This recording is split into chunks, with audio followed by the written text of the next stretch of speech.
सुप्रभात बच्चों, आज हम आपकी पाठ्य पुस्तक हिंदी के पाठ 3 का अध्ययन करेंगे जिसका शीर्षक है संधि।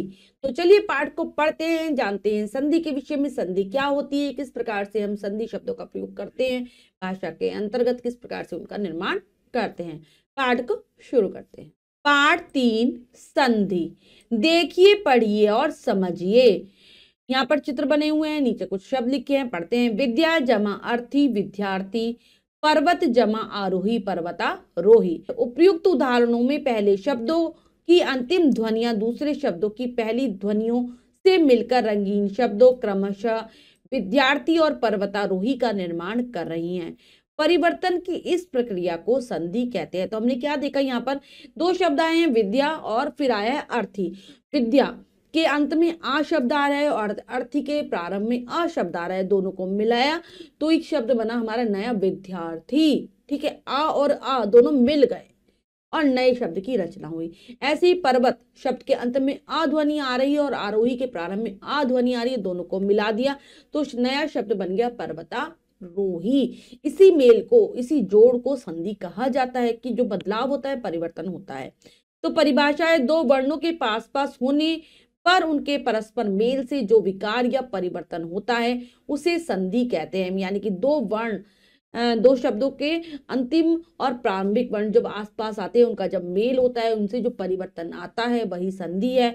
संधि विच्छेद। संधि विच्छेद क्या होता है? विच्छेद का अर्थ है अलग करना, अलग करना।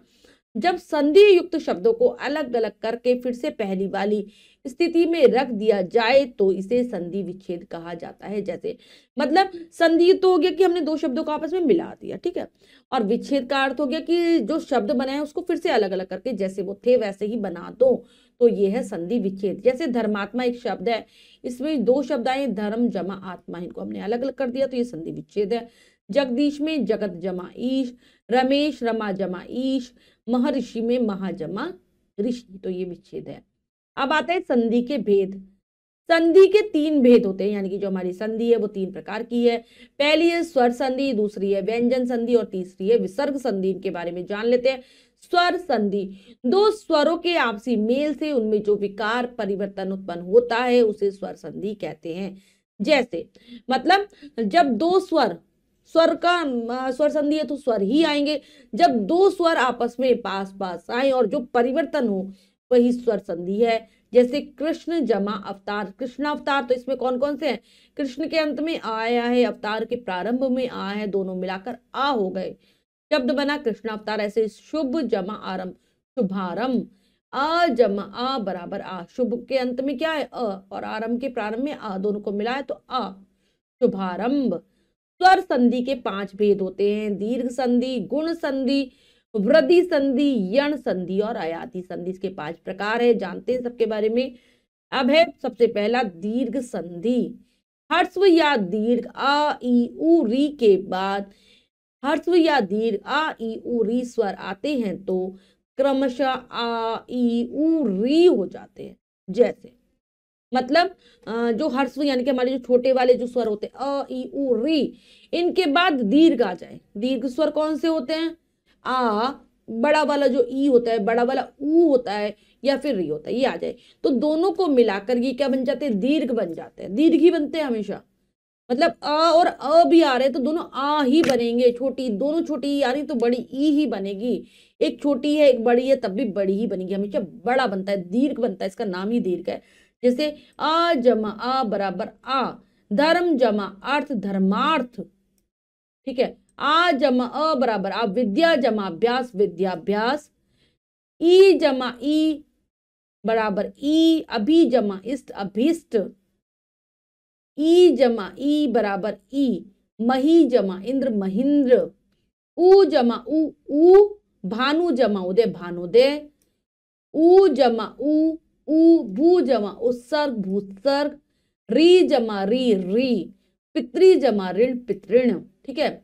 आ जमा आ बराबर आ, गज जमा आनन गजानन, आ जमा आ बराबर आ, महा जमा आशय महाशय, ई जमा ई बराबर ई, हरि जमा ईश हरीश, ई जमा ई बराबर ई, रजनी जमा ईश रजनीश, ऊ जमा ऊ बराबर ऊ, सिंधु जमा ऊर्जा सिंधुर्जा।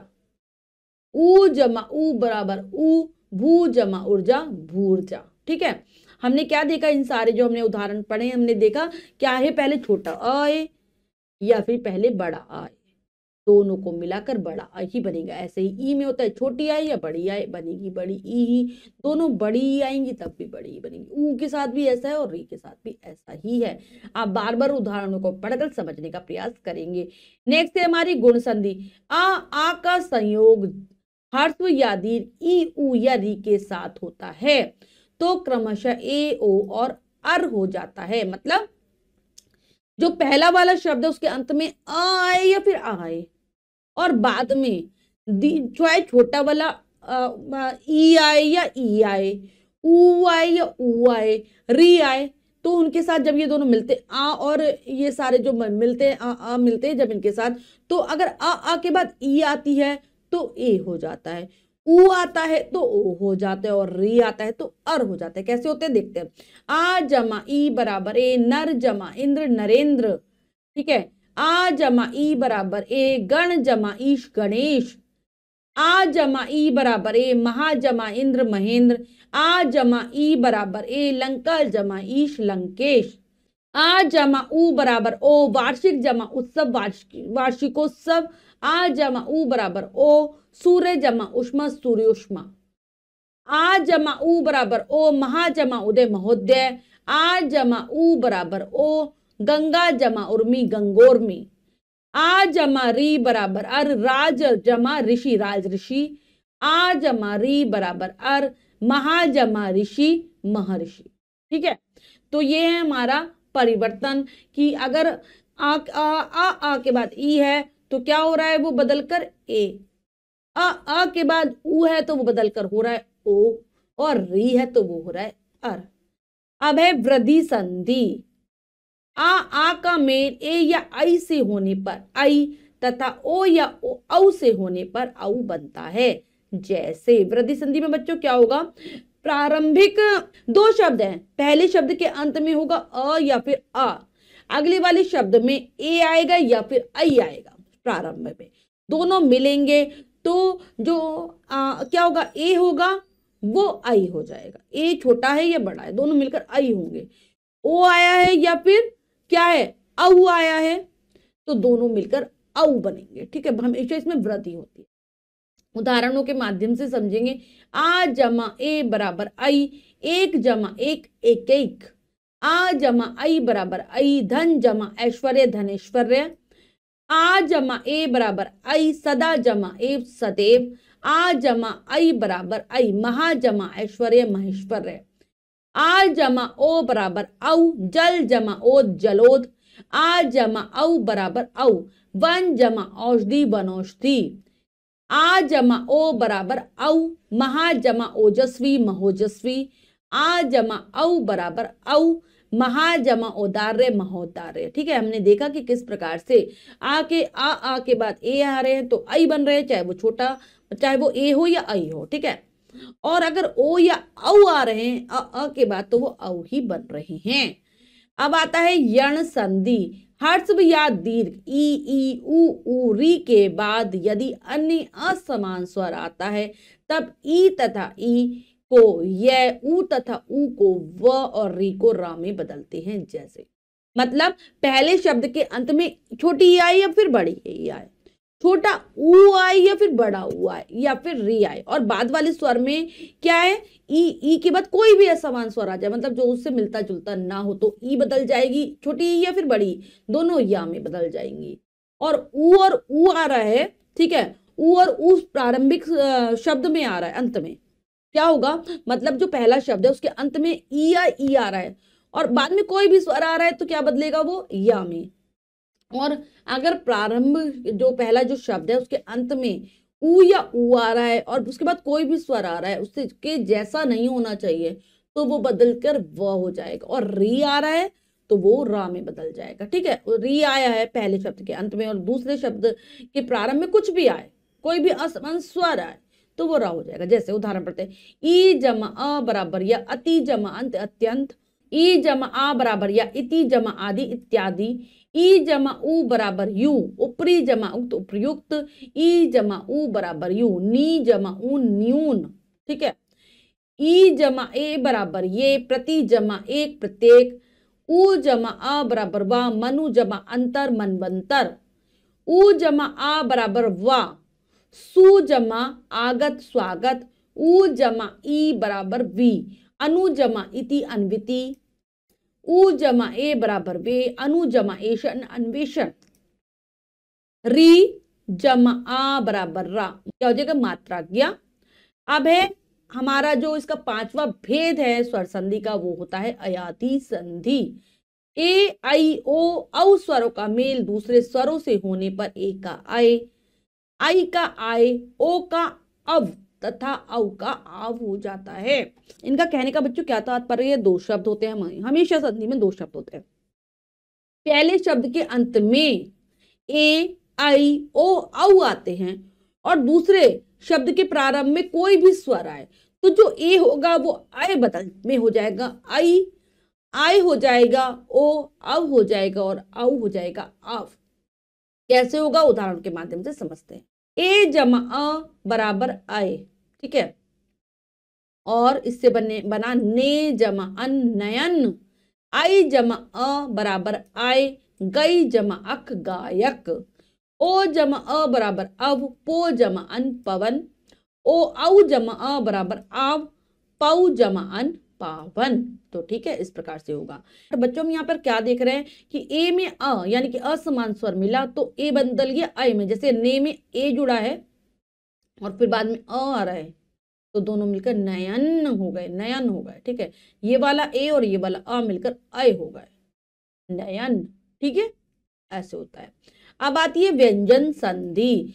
स्वर व व्यंजन, व्यंजन व स्वर तथा व्यंजन व व्यंजन में मेल होने पर उनमें जो विकार परिवर्तन उत्पन्न होता है उसे व्यंजन कहते हैं। जैसे मतलब पहले शब्द के अंत में स्वर आए या फिर व्यंजन आए, दूसरे शब्द के प्रारंभ में स्वर आए या व्यंजन आए, तो और या फिर व्यंजन व्यंजन ही हो दोनों, तो जब ये दोनों मिल जाते हैं जो परिवर्तन आता है, जो विकार उत्पन्न होता है, बदलाव आता है, वही व्यंजन संधि है। व्यंजन संधि के कुछ नियम इस प्रकार हैं।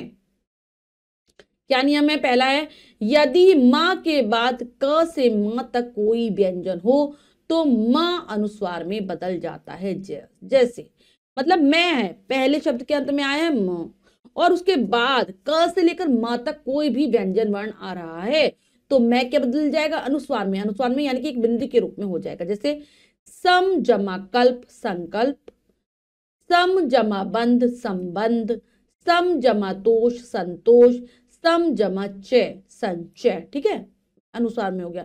जब ता के आगे ला आता है तो ता के स्थान पर ला हो जाता है। जैसे तो ता के स्थान पर ला हो जाता है, जैसे उत जमा लेख उल्लेख, ला में बदल गया ना था, तत् जमा लीन तल्लीन। जब ता वर्गीय वर्ण के आगे टा वर्गीय वर्ण आता है तो ता वर्गीय वर्ण के स्थान पर टा वर्गीय वर्ण हो जाता है। जैसे मतलब क्या कह रहे, ता वर्गीय मतलब ता जो तवर्ग होता है हमारा, उसका कोई भी वर्ण आए पहले शब्द के अंत में और दूसरे में ट वर्ग का कोई भी वर्ण आए तो जो क्या है, ता के स्थान पर क्या हो जाएगा, वही ट वाला वर्ण बन जाएगा। जैसे उत जमा टयन उड्डयन, तत् जमा टीका तट्टिका, तो ये टा में ही बदल गया, मतलब टा वर्गीय वर्ण में ही बदल जाएगा। यदि ता के आगे कोई स्वर अथवा व्यंजन आता है तो ता के स्थान पर दा हो जाता है। मतलब पहले शब्द के अंत में ता है और दूसरे शब्द के प्रारंभ में चाहे स्वर हो चाहे व्यंजन हो, वो बदलकर ता के बन जाएगा, दा में बदल जाएगा। सत्य जमा गति सदगति, उत जमा घाटन उद्घाटन, तो ता क्या हो गया, दा में बदल गया। यदि ता के आगे श आता है तो ता का च और शा का छ हो जाता है। मतलब ता के आगे पहले वाले शब्द के अंत में ता हो और दूसरे वाले शब्द के प्रारंभ में श हो तो ता तो हो जाएगा चा में और शा हो जाएगा छा में। जैसे उत जमा श्वास उच्छ्वास, सत्य जमा शास्त्र सच्छात्र सच्छास्त्र, ये हो जाएगा। अब आती है विसर्ग संधि, हमारी तीसरी संधि है। विसर्ग के साथ किसी स्वर या व्यंजन के मेल से उनमें जो विकार परिवर्तन होता है उसे विसर्ग संधि कहते हैं। यानी विसर्ग है, पहले शब्द के अंत में तो विसर्ग आया और उसके बाद चाहे स्वर आए या व्यंजन आए, जो बदलाव होगा जो परिवर्तन होगा वो विसर्ग संधि होगा। विसर्ग संधि के कुछ नियम इस प्रकार हैं, जानते हैं इन्हें भी। यदि विसर्ग से पहले अ और आ को छोड़कर अन्य कोई अन्य स्वर हो तो विसर्ग का मेल किसी स्वर, किसी वर्ग के तीसरे, चौथे, पांचवें वर्ण या य, र, ल, व, स से हो तो विसर्ग रा में बदल जाता है। क्या कह रही हैं? यदि विसर्ग से पहले आ और आ नहीं है, कोई अन्य स्वर है, और फिर क्या होगा उसके बाद किसी वर्ग, किसी भी वर्ग का, मतलब जो हमारे 5 वर्ग हैं, ठीक है, क वर्ग, ठीक है, च वर्ग, ये सारे जो होते हैं, इन 5 वर्ग में अगर तीसरा, चौथा, पांचवा वर्ण आया है तो, या फिर या, र, ल, व, ह आया है तो विसर्ग होगा रा में बदल जाए। कैसे? जैसे नी, नी जमा आशा, तो यहां पर क्या है, यहाँ पर स्वर आया ना, तो जो विसर्ग है किसमें बदल गया? र में, निराशा हो गया। आशी जमा वाद, आशीर्वाद, यहाँ पर भी ये क्या है? वा है तो रा में बदल गया। यदि विसर्ग से पहले कोई स्वर हो और उसका मेल च, छ, स से हो तो विसर्ग शा में बदल जाता है। जैसे मतलब विसर्ग से पहले कोई भी स्वर है, ठीक है, और क्या हो रहा है, उसका मेल अगले अगले वाले शब्द में छ है, छ है या श है, तो सब बदलकर श हो जाएगा। जैसे नी जमा छल, निश्चल, दू जमा शासन, दुशासन, क्या हो गया? अच्छा किसमें बदल, विसर्ग किसमें बदल गया? श में बदल। अब आता है यदि विसर्ग से पहले अ या आ हो तो, और विसर्ग का मेल अन्य स्वर से हो तो विसर्ग लुप्त हो जाता है। जैसे मतलब विसर्ग से पहले क्या आना चाहिए? कोई स्वर हो, मतलब विसर्ग तो आया है लेकिन उससे पहले कोई स्वर होना चाहिए, और अन्य स्वर से उसका मेल हो रहा है तो वो हो जाएगा क्या? वो स्वर गायब हो जाएगा। जैसे अतः जमा एव अतीव, तत् जमा एव ततीव, ठीक है, ऐसे होगा, विसर्ग गायब हो गया। यदि विसर्ग के पश्चात त या सा हो तो विसर्ग सा में परिवर्तित हो जाता है। विसर्ग के पश्चात क्या है? ता है या फिर सा है तो सा ही हो जाएगा। नी जमा तेज, निस्तेज, विसर्ग क्या हो गया? सा में बदल गया। दू जमा साहस, दुस्साहस। यदि ये सारे नियम बच्चों आपको याद करने पड़ेंगे तभी आप कर पाओगे संधि को अच्छे से। यदि विसर्ग से पहले अ हो और विसर्ग का मेल अ या किसी भी वर्ग के तीसरे, चौथे, पांचवें वर्ण या य, र, ल, व, स, य, र, ल, व, ह से हो तो विसर्ग ओ में बदल जाता है। जैसे विसर्ग से पहले क्या है? अ है, ठीक है, और फिर क्या हो उसके बाद फिर से अ आए, या फिर किसी भी वर्ग का तीसरा वर्ण, चौथा वर्ण या पांचवा वर्ण आए, या र, ल, व आए तो विसर्ग किसमें बदल जाएगा? ओ में। जैसे तफा जमा बल, तपोबल, मन्हा जमा विनोद, मनो विनोद, ये हो जाता है। तो बच्चों ये सारे नियम आपको बहुत अच्छे से याद करने पड़ेंगे। अब हमने जो भी सीखा है संधि में उसको एक बार दोहरा लेते हैं। हमने सीखा के अंतर्गत दो वर्णों के पास पास होने पर उनके परस्पर मेल से जो परिवर्तन होता है उसे संधि कहते हैं। संधि के 3 भेद होते हैं, स्वर संधि, व्यंजन संधि तथा विसर्ग संधि। संधि युक्त शब्दों के वर्णों को अलग अलग करके फिर से पहले स्थिति में रखना संधि विच्छेद कहलाता है। मतलब संधि, हमने जो शब्द है संधि युक्त शब्द उसको हम फिर से पहली स्थिति में ला देते हैं। दो स्वरों के आपसी मेल से उनमें जो परिवर्तन होता है उसे स्वर संधि कहते हैं। दो स्वर मिले उनमें जो विकार आया, परिवर्तन आया, स्वर संधि है। स्वर व व्यंजन, व्यंजन व स्वर तथा व्यंजन व व्यंजन के मेल से होने पर उनमें जो परिवर्तन होता है उसे व्यंजन संधि कहते हैं। विसर्ग के साथ किसी स्वर या व्यंजन के मेल से उनमें जो परिवर्तन होता है उसे विसर्ग संधि कहते हैं। आओ अभ्यास कार्य कर लेते हैं। हमने पाठ को बहुत अच्छे से समझकर पढ़ लिया है, आओ अभ्यास करें। पहला प्रश्न पढ़ते हैं, करने का प्रयास करते हैं। सही उत्तर वाले गोले को रंगिए। प्रश्न में 4 विकल्प है, 3 विकल्प गलत है, 1 विकल्प सही है। सही विकल्प को चुनेंगे, सही का निशान लगा देंगे। करते हैं। संधि के भेद होते हैं 4, 2, 3, 5। तो संधि के हमारे भेद है 3। दो स्वरों के आपसी मेल से उनमें होने वाले परिवर्तन को कहते हैं स्वर संधि, विसर्ग संधि, व्यंजन संधि, वर्ण संधि। तो इसे कहते हैं हम स्वर संधि। पवन शब्द का संधि विच्छेद होगा तो प जमा वन, पो जमा अन, पव जमा न और पौ जमा अन। तो ये होगा पो जमा अन, पवन। रिक्त स्थानों की पूर्ति कीजिए। तो हमें यहाँ पर रिक्त स्थान दिए गए हैं, उचित शब्दों से इन्हें भरते हैं। संधि के 3 भेद होते हैं। स्वर संधि 5 प्रकार की होती है। एक का अ से मेल होने पर, एक का अ से मेल होने पर क्या हो जाता है? अय हो जाता है। ता के बाद श आने पर ता का श हो जाता है। नेक्स्ट है सही वाक्य के सामने सही का तथा गलत वाक्य के सामने गलत का चिन्ह लगाइए। तो हमें सही गलत बताने हैं वाक्यों को। संधि में निकटतम वर्णों में परिवर्तन होता है, बिल्कुल सही। दीर्घ स्वर संधि में आ तथा आ के मेल से आ हो जाता है, बिल्कुल सही। व्यंजन संधि में स्वर व्यंजन, व्यंजन व स्वर, व्यंजन व व्यंजन का मेल होता है, बिल्कुल सही। निश्चल में व्यंजन संधि है, निश्चल में व्यंजन संधि है नहीं, इसमें विसर्ग संधि है, गलत हो जाएगा। दिए गए शब्दों में प्रयुक्त संधि का नाम बताइए। तो दुष्कर, दुष्कर में कौन सी संधि है? दू जमा कर, विसर्ग संधि। अगला है हमारा निर्गुण, नी जमा गुण से बनता है निर्गुण, तो ये हमारी है विसर्ग संधि। नेक्स्ट है अतः जमा एव से बनता है अतएव, तो ये भी हमारी विसर्ग संधि। नेक्स्ट है सूर्योज, तो यहाँ पर सूर्योज हमारा बना है वृद्धि संधि से, वृद्धि संधि सूर्य जमा ओज, ठीक है। यहाँ पर एक मात्रा और होनी चाहिए। फिर है सूक्ति, सूक्ति सु जमा उक्ति, ठीक है, तो ये हमारी दीर्घ संधि का उदाहरण है। सारांश भी सार जमा अंश, दीर्घ संधि का उदाहरण है।